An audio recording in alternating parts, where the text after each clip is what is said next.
आज गंगा पार होने के लिए कई लोग एक नौका में बैठे। धीरे धीरे नौका सवारियों के साथ सामने वाले किनारे की ओर बढ़ रही थी। एक पंडित जी भी उसमें सवार थे। पंडित जी ने नाविक से पूछा, क्या तुमने भूगोल पढ़ी है? भोला भाला नाविक बोला, भूगोल क्या है, इसका मुझे कुछ पता नहीं। पंडित जी ने पंडिताई का प्रदर्शन करते हुए कहा, तुम्हारी पाव भर जिंदगी पानी में गई। फिर पंडित जी ने दूसरा प्रश्न किया, क्या इतिहास जानते हो? महारानी लक्ष्मीबाई कब और कहाँ हुई तथा उन्होंने कैसे लड़ाई की? नाविक ने अपनी अज्ञानता जाहिर की तो पंडित जी ने विजयी मुद्रा में कहा, ये भी नहीं जानते, तुम्हारी तो आधी जिंदगी पानी में गई। फिर विद्या के मद में पंडित जी ने तीसरा प्रश्न पूछा, महाभारत का भीष्म नाविक संवाद या रामायण का केवट और भगवान श्री राम का संवाद जानते हो? अनपढ़ नाविक क्या कहे, उसने इशारे में ना कहा।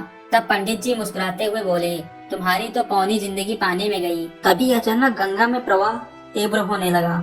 नाविक ने सभी को तूफान की चेतावनी दी और पंडित जी से पूछा, नौका तो तूफान में डूब सकती है, तो क्या आपको तैरना आता है? पंडित जी घबराहट में बोले, मुझे तो तैरना वैरना नहीं आता है। नाविक ने स्थिति भांपते हुए कहा, तब तो समझो आपकी पूरी जिंदगी पानी में गई।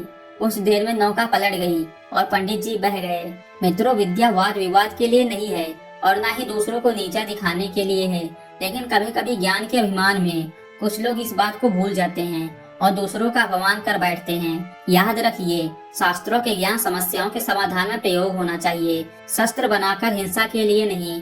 कहा भी गया है, जो पेड़ फलों से लदा होता है उसकी डालियां झुक जाती हैं। धन प्राप्त होने पर सज्जनों में शालीनता आ जाती है। इसी तरह विद्या जब विनयी के पास जाती है तो वह शोभित हो जाती है। इसीलिए संस्कृत में कहा गया है, विद्या विनयेन शोभते। दोस्तों, कैसी लगी ये प्रेरणादायक कहानी कमेंट करके जरूर बताइए और ऐसी मजेदार स्टोरी सुनने के लिए हमारे चैनल को सब्सक्राइब कर लीजिए। Thanks for watching.